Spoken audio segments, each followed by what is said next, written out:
this is something that we learned. I learned it in the entrepreneurs community at MIT, and a lot of other people learned it in various ways. No startup ever started out with the same business plan as it ended up having when it was selling to customers. It's the same thing here. You start down this venture. In Cambridge, we were going to be the open source community. We were going to be up and running by 2006, as I noted. We're mid-2007, we're not fully up and running yet. And we're not open source anymore. We're looking at commercial products like Meraki, like Strix, because we realized that we needed 24/7 uptime. We needed support for it. We needed other issues.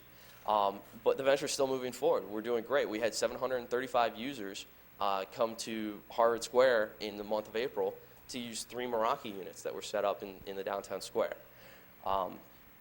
So just being able to manage your expectations and talk to your constituency enough so that they know that this is a new and pioneering event, and that they don't hold you to exactly what your words are. People will want to. People always do. That's the definition of rhetoric.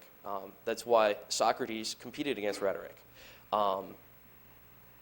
But people won't hold you to it as much. They say, well, you said this, but you also said that this is a new thing that we're trying out here, so I understand you're trying to do something beneficial for our community, and as long as we keep working towards that goal, I think I'll be flexible in keeping you in office and working with you on this.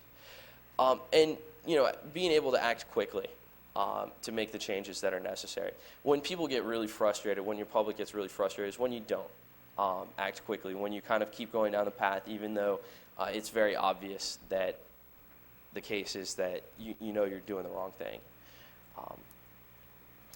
And then we're actually going to skip over questions, and Tony's going to take this. We'll have Q&A at the end. So I'll pass this on to Tony Hilton, who will talk to you a little more about what Astoria has experienced and the business models and how to plan for some of this.